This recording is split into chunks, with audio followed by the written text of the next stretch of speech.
إن الله وملائكته يصلون على النبي يا أيها الذين آمنوا صلوا عليه وسلموا تسليما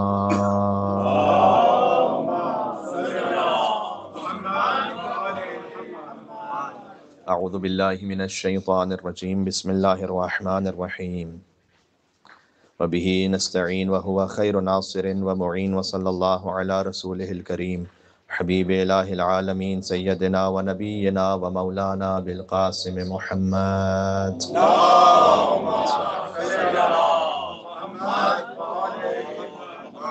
وأهل بيته الطيبين الطاهرين المعصومين سيما بقية الله في الأرضين الذين أذهب الله عنهم الرجس وطهرهم تطهيرا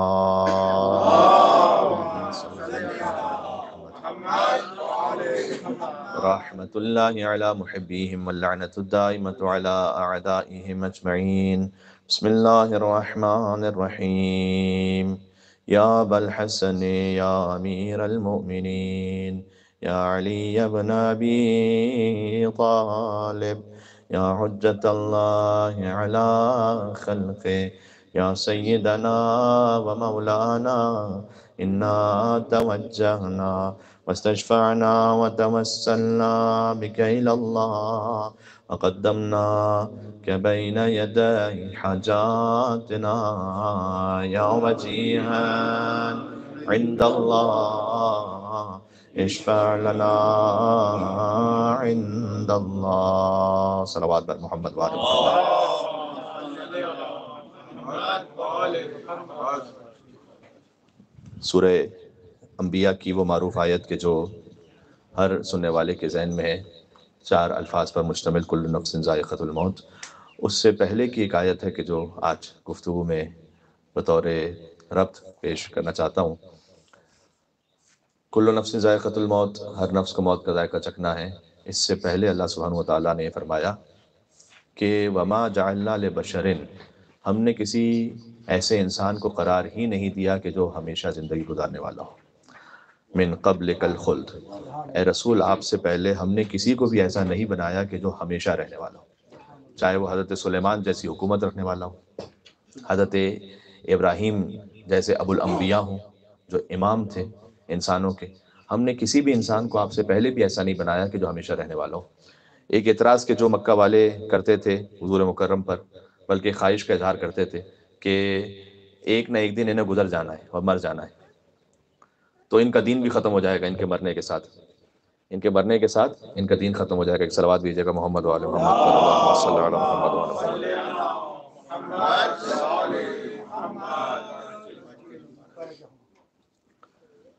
تو چونکہ ان کا دین ختم ہو جائے گا ان کے مرنے کے بعد، لہٰذا وہ جو پیغام کہہ رہے ہیں اللہ کی طرف سے وہ سب نیست و نابود ہو جائے گا۔ تو اللہ تعالیٰ نے اس کے 2 جواب دیے۔ ایک تو یہ کہ اے رسول ان سے کہہ دیجئے کہ ہم نے آپ سے پہلے بھی کسی انسان کو ایسا نہیں رکھا کہ جو ہمیشہ رہنے والا ہو۔ تو جو باقی انبیاء تھے ان کا دین اور ان کا میسج باقی رہا، وہ دنیا سے چلے گئے، ان کا میسج باقی رہا، آپ کا میسج بھی باقی رہے گا، آپ کا دین جاری و ساری رہے گا۔ دوسرا، حضور مکرم نے انہیں یہ کہا اللہ کے حکم سے کہ افإن مت، کہ اے رسول اللہ یہ کہہ رہا ہے کہ اگر آپ مر بھی جائیں تو فہم الخالدون، تو آپ مر جائیں گے تو کیا یہ ہمیشہ رہنے والے ہیں؟ کیا یہ نہیں مرنے والے ہیں؟ ایک نسل ایک ساتھ تقریباً آتی ہے اور ایک ساتھ تقریباً جاتی ہے۔ آپ غور کیجئے گا کہ آپ جس جنریشن میں اس وقت ہیں، ہم میں سے ہر ایک کسی نہ کسی جنریشن کا حصہ ہے، تو تقریباً ایک ساتھ آئے دنیا میں 5-10 سال کے فرق سے، اور ایک ساتھ ہی 5-10 سال کے فرق سے دنیا سے چلے جانا ہے سب نے۔ تو ایک جنریشن پوری ایک ساتھ دنیا میں آتی ہے، ایک ساتھ جوان ہوتے ہیں، ایک ساتھ بوڑھے ہوتے ہیں، ایک ساتھ دنیا سے چلے جاتے ہیں۔ تو اے رسول آپ جب دنیا سے چلے جائیں گے تو کیا یہ نہیں جائیں گے؟ انہیں بھی تو دنیا سے جانا ہے۔ پھر فرمایا کل نفس ذائقۃ الموت۔ تو یہ آیت نمبر 34 اور 35 کی تلاوت کی میں نے آپ کے سامنے سورہ انبیاء کی، کہ ہر نفس نے موت کا ذائقہ چکھنا ہے۔ غور فرمائیے گا، ایک قرآن میں کیفیت ہے سکرۃ الموت کی، ایک ہے موت، ایک ہے سکرۃ الموت۔ سکرۃ الموت کی منزل ہے موت سے پہلے۔ اب یہ ڈیپینڈ کرتا ہے ہر انسان کی اپنی زندگی پر، اس کے اعمال پر۔ کبھی کسی کے لیے سکرۃ الموت 1 منٹ ہے، کسی کے لیے 1 گھنٹہ ہے، کسی کے لیے شاید کئی دن بھی ہے۔ اور قرآن میں اس کی آیت موجود ہے سورہ قاف میں کہ جاءت سکرۃ الموت بالحق، کہ موت کی مستی، موت کا نشہ وہ پہنچ گیا حق کے ساتھ، ہر ایک کے پاس آنا ہے۔ وہ جو سکرۃ الموت ہے اس میں جو انسان کی ساری وابستگیاں ہیں نا، یہاں سے جیسے اس نے زندگی گزاری ہے، وہ سب کا سب اس کے سامنے جمع ہو جاتا ہے۔ اس بارے میں جو علماء کی بھی واقعات ہیں، حتیٰ اگر انہیں کسی کتاب سے بھی حد سے زیادہ محبت ہوتی تھی تو وہ کہتے تھے کہ اس کتاب کو سب میرے سامنے سے ہٹا دو، کہ ایسا نہ ہو کہ اسی کتاب کی وجہ سے شیطان مجھے بہکا دے۔ شیخ عباس قمی کے لیے کوئی کتاب لکھ رہے تھے اپنی، اور ان کو اس سے بہت زیادہ محبت تھی، تو ان کو محسوس ہوا کہ وقت آخر میرا آ گیا، تو اپنے فرزند سے کہا کہ اس کتاب کو اب مجھ سے لے جاؤ، اس لیے کہ میری اس کتاب کے ساتھ اٹیچمنٹ اتنی زیادہ ہے، یہ جو میری تصنیف ہے، کہ کہیں اس کے ذریعے سے ہی شیطان مجھے نہ بہکا دے، اس کو لے جاؤ فی الحال۔ تو موت کا نشہ، اچھا یہ آسان ہو جائے اس کے لیے کیا کچھ کرنا چاہیے کہ جو آخر وقت ہے انسان کا وہ آسان ہو جائے؟ مثلا بعض علماء کے واقعات میں، آیت اللہ احمدی خنساری کے واقعات میں 12,000 مرتبہ انہوں نے سکرۃ الموت میں لا الہ الا اللہ کی تلاوت کی، اور پھر ان کی موت ہوئی۔ ایک ہفتے تک یہ کیفیت طاری رہی اور وہ فقط لا الہ الا اللہ پڑھتے رہے بس۔ جیسے آیت اللہ حجت کے واقعات میں کہ انہیں معلوم ہو گیا تھا کہ تقریباً 2 دن بعد یا 3 دن بعد ان کی موت ہونے والی ہے، تو انہوں نے اپنے گھر میں جو مزدور کام کر رہے تھے انہیں فل پیمنٹ کی، کہا بس اب چلے جاؤ، کام بند۔ اپنی جو سٹیمپ تھی جس پہ وہ فتویٰ دیا کرتے تھے اس کو توڑ دیا انہوں نے۔ اپنی جو وجوہات شرعیہ، خمس اور دیگر فائنینسز جو ان کے پاس تھے وہ سپرد کر دیے آیت اللہ احمدی زنجانی کو، کہ جو آیت اللہ شبیری زنجانی اس وقت بی بی معصومہ قم کے حرم میں نماز پڑھاتے ہیں، ان کے والد، ان کو سپرد کر دیے۔ جب موت کا وقت آیا تو ان کی بیٹی یہ کہتی ہیں کہ میں نے خاک شفا پانی میں ملا کر انہیں دی، تو انہوں نے پہلے منع کیا کہ مجھے کوئی غذا اس وقت نہیں لینی، تو کہتے میں نے ان سے کہا کہ یہ خاک شفا ہے قبر امام حسین علیہ السلام کی تربت، تو وہ انہوں نے لی اور فرمایا کہ آخر ذاتی تربت الحسین من الدنیا، کہ پروردگار تو گواہ رہنا کہ وہ جو آخری شے دنیا سے استعمال کی تھی وہ تربت امام حسین تھی، اور دنیا سے رخصت ہو گئے۔ کیا کیا جائے کہ یہ معاملہ آسان ہو ہمارے لیے؟ صادق علیہ محمد کا ایک فرمان آپ کو سناتا ہوں، اللہم صلی علی محمد وعلی محمد۔ امام علیہ السلام نے فرمایا کہ سکرۃ الموت آسان ہو جاتی ہے ان لوگوں کے لیے کہ لقرابتہ وصولا، فرمایا کہ جو خالی صلہ رحم نہیں کرنے والے ہوں، بہت زیادہ صلہ رحم کرنے والے، یہ صیغہ مبالغہ یہاں پر، یعنی اپنے قرابت داروں، اپنے عزیزوں اور رشتہ داروں کے ساتھ بہت زیادہ تعلق اچھا رکھنے والے ہوں، ان کے لیے معاملہ آسان ہو جاتا ہے۔ اچھا یہ صلہ رحم 3 طرح سے ہو سکتا ہے۔ امام حسن مجتبی علیہ السلام کا فرمان ہے، مولا یہ فرماتے ہیں اللہم صلی علی محمد وعلی محمد، مولا یہ فرماتے ہیں کہ صلہ رحم یا کسی سے بھی مواسات آپ کسی بھی مومن سے کریں، وہ ہو سکتا ہے بمال او بجاہ او بکلمت طیبت، یا اپنے مال سے، یا اللہ نے جو آپ کو عزت اور آبرو دی ہے اس کے ذریعے سے کسی کا کام حل کروائیے، یا کلمہ طیبہ، اچھی کم از کم بات تو کیجیے۔ ہمارے پاس مال نہیں ہے، ہمارے پاس کوئی ایسا اسٹیٹس بھی نہیں کہ جس سے کسی کا مسئلہ حل کر سکے، اچھی بات تو ہر ایک کر سکتا ہے، اچھی طرح سے بات کرنا، کلمہ طیبہ۔ امام نے کہا یہ 3 چیزوں سے صلہ رحم کرو۔ کبھی مال سے بھی زیادہ ضرورت اس بات کی ہوتی ہے کہ کسی کے ساتھ آپ بیٹھ کے کوئی بات کریں، کیونکہ ہو سکتا ہے کہ سامنے والا وہ بھی ثروت مند ہے، اسے مال کی ضرورت نہیں ہے لیکن کسی کے وقت کی ضرورت ہے۔ اور پھر امام الاسلام نے دوسرا فرمایا وَبِوَالِدَيْهِ بَارًّا، اور یہ سکرۃ الموت اس کے لیے آسان ہو جاتا ہے کہ جو والدین کے ساتھ نیکی نہیں بہت زیادہ احسان کرنے والا ہے، صیغہ مبالغہ یہاں پر، یہ 2 باتیں، بہت زیادہ احسان۔ اچھا والدین کے ساتھ نیکی کا مطلب کیا ہے؟ آپ ایک حدیث کو دوسری حدیث سے جوڑے تو پھر مطلب کھلتا ہے۔ والدین کے ساتھ نیکی کیا ہے؟ امام علیہ السلام نے بہت خوبصورت جملہ ارشاد فرمایا کہ نیکی یہ ہے والدین کے ساتھ کہ ان کے کہنے سے پہلے ان کی حاجت کو پورا کر دو، یہ نیکی۔ اگر کہہ دیا تو پھر نیکی تو ہے پھر بھی، لیکن وہ نیکی کی اعلیٰ ترین صفت نہیں۔ اب اگر کوئی یہ کہے کہ مجھے کیسے پتا چلے کہ میرے والدین کیا چاہتے ہیں، تو پھر وہ اولاد ہی کیا جسے یہ نہ پتا ہو کہ اس کے والدین کو کیا ضرورت ہے، ہاں یعنی وہ بہت بے خبر ہے۔ ہاں یہ ضرور ہے کہ والدین کو بھی اپنی ایکسپیکٹیشنز ایک عام سطح پہ رکھنی چاہیے، ایک عام انسانی سطح پر، ان کی ایکسپیکٹیشن اس طرح سے نہ ہو کہ خود اولاد کے بس سے باہر ہو جائے۔ لیکن اولاد کے لیے کہا گیا کہ مثال کے طور پر آپ جانتے ہیں وہ کون سی میڈیسن یوز کرتے ہیں، آپ جانتے ہیں کہ وہ کون سا کھانا یوز کرتے ہیں، آپ جانتے ہیں کہ انہیں کس چیز کی ضرورت ہوتی ہے، اس سے پہلے کہ وہ کہیں اس سے وہ پوری کر دیں، یہ ہے والدین کے ساتھ نیکی کا سب سے اعلیٰ کمال۔ یہ سکرۃ الموت کو آسان بنا دیتا ہے۔ ایک حدیث اور سناتا ہوں آپ کی خدمت میں۔ کبھی کبھی پیغمبر اکرم جبرائیل امین سے کہتے تھے کہ اذنی، مجھے نصیحت کرو، اس کا مطلب یہ ہے کہ آپ نصیحت کسی چھوٹے سے بھی قبول کر سکتے ہیں، ضروری نہیں کہ ہمیشہ کوئی بڑا ہی نصیحت کرے۔ تو جبریل نے، ظاہر ہے وہ نصیحت کہاں سے کریں گے؟ خدائی کے حکم سے کریں گے۔ فرمایا کہ خدا نے 3 نصیحتیں کی، میں آپ تک پہنچاتا ہوں۔ پہلا فرمایا عش ما شئت فإنک میت، کہ اللہ یہ کہہ رہا ہے کہ یا محمد صلی اللہ علیہ وآلہ وسلم، اے محمد صلی اللہ علیہ وآلہ وسلم، عش ما شئت فإنک میت، آپ جیسے بھی زندگی گزاریں بالآخر فإنک میت، مرنا ہے۔ یہ پہلی نصیحت کی۔ یعنی کیا؟ یعنی فقیر ہو، امیر ہو، شراب پیتا ہو، پانی پیتا ہو، اب مجھے کہنے دیں مثلا کلب جاتا ہو، مسجد جاتا ہو، مرنا تو ہر ایک نے، جیسے بھی زندگی گزارو مرنا ہے۔ ہولڈن میں بیٹھی ہے، لیمبرگینی میں بیٹھی ہے، مرنا ہے۔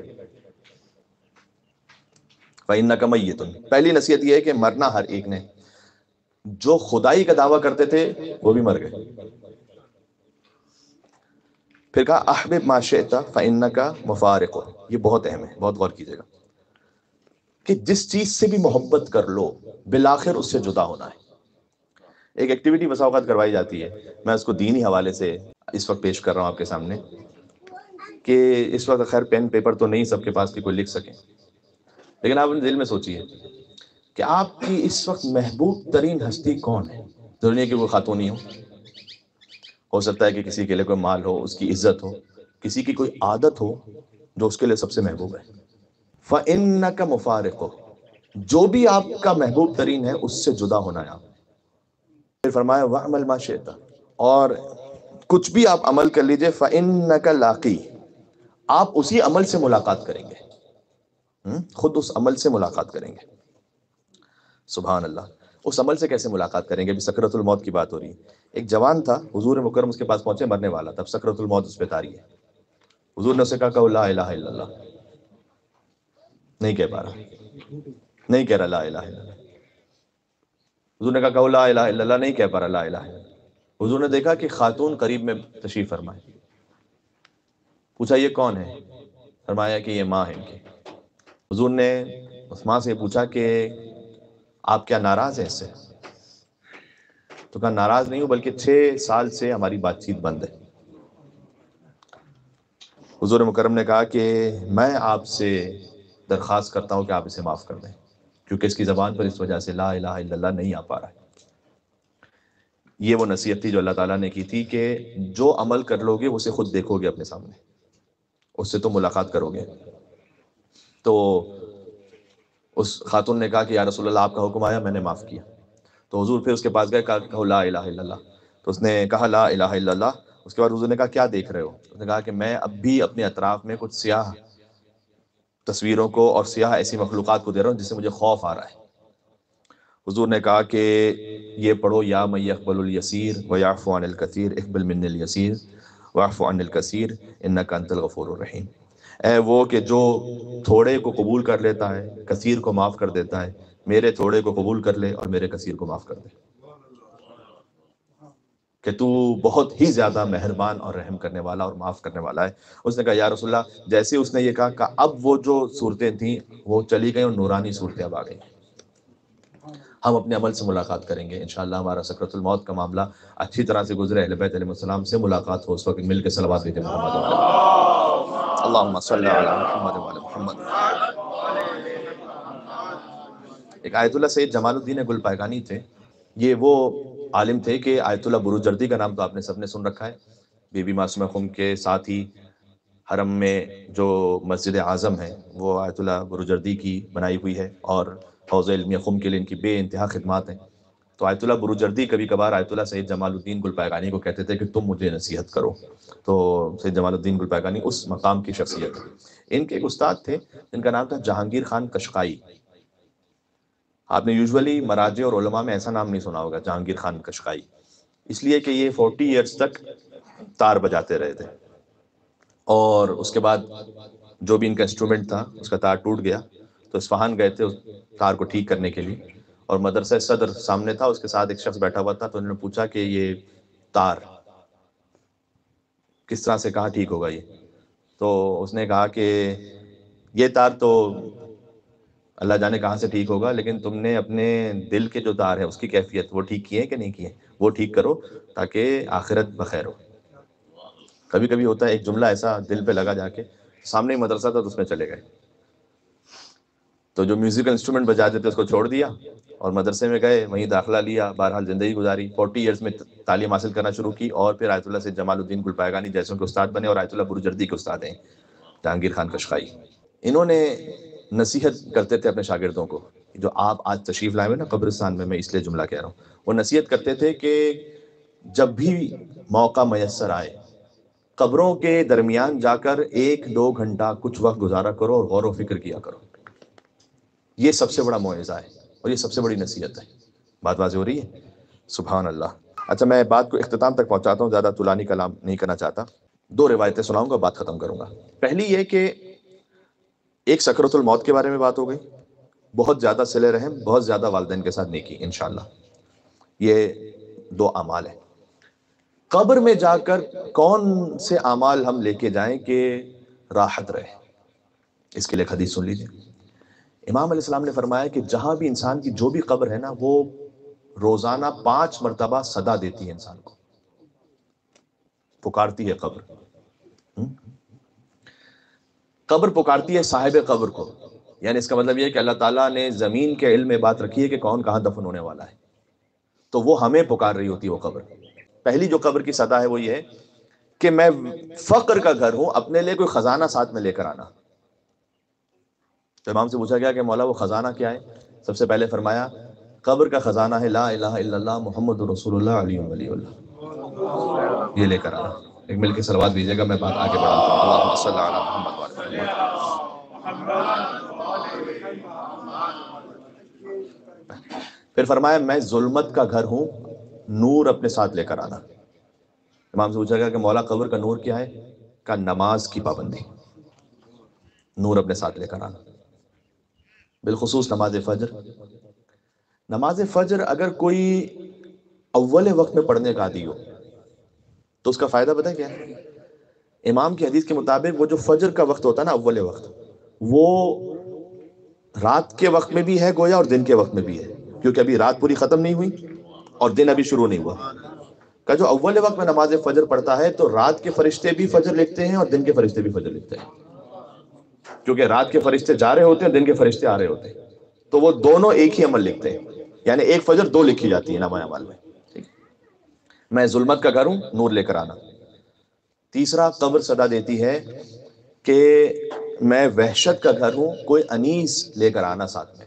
امام سے پوچھا گیا کہ قبر کا انیس کون ہے؟ فرمایا تلاوت قرآن، یہ لے کر آنا۔ پھر قبر صدا دیتی ہے کہ میں خاک ہوں، کوئی اپنے ساتھ بستر لے کر آنا۔ تو امام سے پوچھا گیا کہ پھر قبر کا بستر کیا؟ فرمایا عمل صالح۔ اور قبر کی 5ویں صدا یہ ہوتی ہے کہ میں ڈسنے والوں کا گھر ہوں، یعنی یہاں پر بہت سے ایسے حیوان اور درندے رہتے ہیں کہ جو ڈستے ہیں، تو اپنے ساتھ تریاق لے کر آنا، یعنی اینٹی وینم لے کر آنا۔ وہ کیا ہے؟ امام نے کہا صدقہ۔ یہ قبر کی 5 صدائیں، پھر سے سن لیجیے گا جلدی جلدی ایک ایک لفظ میں۔ قبر کہتی ہے کہ میں ظلمت کا گھر ہوں، نور لے کر آنا، نور قرآن ہے۔ اس سے پہلے قبر کہتی ہے کہ میں فقر کا گھر ہوں، خزانہ لے کر آنا، خزانہ لا الہ الا اللہ محمد رسول اللہ علیہ وسلم۔ قبر کہتی ہے کہ میں ظلمت کا گھر ہوں تو نور لے کر آنا، وہ ہے در حقیقت نماز۔ انیس لے کر آنا، وہ ہے صدقہ۔ بستر لے کر آنا، وہ ہے عمل صالح۔ اور تریاق لے کر آنا، زہر کے مقابلے میں کچھ، وہ ہے صدقہ۔ اب ہمارے لیے امید کس چیز سے؟ کوئی ایک تو امید کی بات ہو ایسی کہ جس سے امید ہو کہ انشاءاللہ بہتر ہوں گے معاملات۔ امید ہے یہ حدیث کہ جو خالی علامہ مجلسی نے نہیں لکھی، شیخ کلینی نے لکھی، اور ملا یحییٰ الفقیہ اور شیخ طوسی اور شیخ مفید اور سید مرتضیٰ، ان علماء نے فقط نہیں لکھی، بلکہ یہ حدیث زمخشری جیسوں نے لکھی ہے کہ جو اہل سنت بزرگ عالم دین ہیں، قابل قبول ہیں، علماء اہل سنت میں بہت بڑے مفسر ہیں۔ یہ حدیث لکھی ہے فخر الدین رازی نے، اور وہ حدیث یہ ہے کہ من مات علی حب آل محمد مات شہیدا۔ اللہم صلی علی محمد وعلی محمد، صلی علی محمد وعلی محمد۔ لیکن میں چاہتا ہوں اس حدیث کو پورا سناؤں آپ تک۔ یہ 8 جملے ہیں، ایک نہیں، ایک تو مشہور ہے جو آپ سب کو یاد تھا بھی، من مات علی حب آل محمد مات مغفورا لہ، جو آل محمد کی محبت میں مرتا ہے وہ مغفرت شدہ دنیا سے جاتا ہے۔ من مات علی حب آل محمد مات تائبا، جو آل محمد کی محبت میں مرتا ہے وہ توبہ کیا ہوا دنیا سے جاتا ہے. مؤمنا مستکمل الایمان، جو آل محمد کی محبت میں جاتا ہے وہ حالت ایمان میں کامل ایمان کے ساتھ دنیا سے جاتا ہے. من مات علی حب آل محمد بشرہ ملک الموت، سب سے پہلے تو ملک الموت اسے جنت کی بشارت دیتا ہے، ثم منکر و نکیر، اس کے بعد منکر و نکیر. جو آل محمد کی محبت میں جاتا ہے یضف الی الجنہ کما تضف العروس الی بیت زوجہا، اسے جنت میں ایسے لے جایا جاتا ہے کہ جیسے دلہن کو حجرہ عروسی میں لے جایا جاتا ہے. ایک بات اور، ہم جاتے ہیں نا ائمہ کی زیارت پر، تو آپ آل محمد کی محبت کے ساتھ دنیا سے جائیں تو اللہ اس مقام کو، یہاں کتنے مومنین مدفون ہیں، جعل اللہ قبرہ مزار ملائکۃ الرحمہ، اللہ اس کی قبر ہی کو ملائکہ کی زیارت کا بنا دیتا ہے. ملائکہ رحمت اس کی قبر پر آتے ہیں زیارت کرنے کے لیے. سبحان اللہ سبحان اللہ. اور من مات علی حب آل محمد مات علی سنت والجماعہ، وہ سنت اور جماعت پر مرتا ہے. اس کے بعد حدیث کے 3 فقرے ہیں. دوسری طرف من مات علی بغض آل محمد، جو بغض آل محمد پر جائے، مکتوب بین عینیہ آئس من رحمت اللہ، اس کی آنکھوں کے درمیان لکھا ہوا ہوگا پیشانی پر کہ وہ اللہ کی رحمت سے مایوس ہو کر آ جائے. من مات علی بغض آل محمد مات کافرا، من مات علی بغض آل محمد لم یشم رائحۃ الجنہ، وہ جنت کی خوشبو نہیں سونگے گا. تو یہ ایک ہمارے پاس آسرا ہے، امید ہے انشاءاللہ. باقی یہ ہے کہ کون اپنی کسی عبادت پر یہ کہہ سکتا ہے کہ یہ عبادت اس قابل ہے کہ اللہ کی بارگاہ میں پیش ہو سکے. تو عزیزان گرامی، یہ ایک چھوٹا سا ذکر تھا میرے اپنے لیے، آپ سب کے لیے. اور جب آپ غم امام حسین علیہ السلام میں آنسو بہاتے ہیں تو یہ بھی ہمیں قریب کر دیتا ہے اللہ سبحانہ وتعالیٰ سے، دل نرم ہوتا ہے. اور جو نہ بہا سکے آنسو امام حسین کے غم میں، اسے سوچنا چاہیے کہ کہیں گناہوں کی شقاوت کی وجہ سے میرا قلب اتنا شقی القلب تو نہیں ہو گیا کہ میں آنسو بھی نہیں بہا سکتا امام حسین علیہ السلام کے لیے. ایک مقام پر میں نے پڑھا تھا اس بات کو کہ اگر کوئی یہ دیکھنا چاہتا ہے کہ تمام تر بری عادتوں کے بعد بھی اللہ نے اسے اپنی بارگاہ میں رکھا یا بارگاہ سے نکال دیا، تو وہ یہ دیکھے کہ اس کے دل میں محبت فاطمہ زہرا سلام اللہ علیہا بچی ہے یا نہیں. اگر سیدہ سلام اللہ علیہا کی محبت اب تک ہے اس کے دل میں، اس کا مطلب یہ کہ اللہ نے اسے اپنی بارگاہ سے نہیں نکالا، اب تک گنجائش ہے. اللہ اکبر. مادر ابو الفضل عباس علیہ السلام کی مجلس تھی چند دنوں قبل، ام البنین باب الحوائج سلام اللہ علیہا، ان کے فرزند ابو الفضل عباس کیا تسلیم امامت تھے کہ عرب شاعر نے شعر لکھا ہے یوم ابی الفضل استجار بہ الہدی، کہ عاشور کا دن وہ ہے کہ جب ہدایت عباس کی پناہ میں ہے. تو شعر پڑھنا اس نے یہ چھوڑ دیا اور اس نے سوچا کہ حسین عباس کی پناہ میں، یہ میں نے صحیح لکھا ہے یا غلط لکھا پتہ نہیں. تو اس نے عالم خواب میں دیکھا کہ حرم امام حسین ہے، تو حرم میں وہ خود زیارت کر رہا ہے. تو اس نے تعجب سے دیکھا کہ حرم خالی ہے. اس نے پوچھا کہ حرم کیوں خالی ہے؟ کہ اس لیے کہ خود صاحب حرم امام حسین عباس کی زیارت پر گئے ہوئے. تو وہ آیا ابو الفضل عباس علیہ السلام کے حرم میں ان کی زیارت پر، تو اس نے دیکھا کہ امام حسین زیارت ابو الفضل عباس پڑھ رہے ہیں. سلام اللہ و سلام ملائکۃ المقربین و انبیاء المرسلین و جمیع و ملائکۃ المقربین و جمیع الانبیاء والمرسلین علیک یا ابن امیر المومنین. اور امام حسین قبر عباس کو دیکھ کر یہ شعر دہراتے ہیں یوم ابی الفضل استجار بہ الہدی، کہ عاشور کا دن واقع وہ تھا کہ جب آفتاب امامت حسین عباس کی پناہ میں تھا. عباس نے اس وصیت پر عمل کیا کہ جو امیر المومنین نے کی تھی شب 21 رمضان کے، لا تشرب الماء قبل ان یشرب اطفال الحسین، اے عباس اس وقت تک پانی نہ پینا جب تک حسین کے بچے پانی نہ پینا. ایک ذاکر سے کہتے تھے کہ تو میرے مصائب پڑھتا ہے، سب سے عظیم مصیبت کیوں نہیں پڑھتا؟ کہ مولا آپ کی سب سے عظیم مصیبت کیا ہے؟ کہ عظیم مصیبت یہ ہے کہ جب میں گھوڑے سے گرا تو میرے ہاتھ کٹ چکے تھے. عباس منہ کے بل زمین پر تشریف لائے، یا ابو الفضل عباس، جیسے آپ گھوڑے سے گرے 11 محرم بی بی زینب ویسے ہی اونٹ سے گری، اس لیے کہ شہزادی کے ہاتھ بھی بندھے ہوئے تھے. یا ابو الفضل عباس. لیکن میں ہاتھوں کو جوڑ کے ایک جملہ کہوں گا مصائب کو اختتام تک لاتے ہوئے کہ اے مولا ابو الفضل عباس آپ بہت مظلوم ہیں، لیکن وقت آخر حسین پہنچے آپ تک. لیکن جب حسین کا وقت آخر تھا، ابو الفضل عباس علیہ السلام کے وقت آخر امام حسین پہنچے، حسین کا وقت آخر تک. مقتل میں لکھا ہوا امام حسین کی آنکھیں بند تھیں اور لب ہل رہے تھے. تو راوی یہ کہتا ہے کہ میں نے سوچا کہ شاید بد دعا کر رہے ہوں گے لیکن میں قریب پہنچا کہ میں لبھائے حسین سے سنوں کیا کہہ رہے ہیں، تو حسین کہہ رہے تھے الہی و سیدی و مولایا رضا بقضائک و تسلیما لامرک لا معبود سواک یا غیاث المستغیثین۔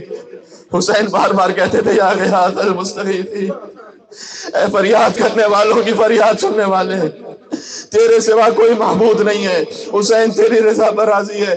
یہاں تک کہ اب عبداللہ الحسین نے محسوس کیا ان کا سینہ اچانک بھاری ہو گیا، تو انہوں نے آنکھیں کھولی تو دیکھا شمر بیٹھا ہوا تھا سینے۔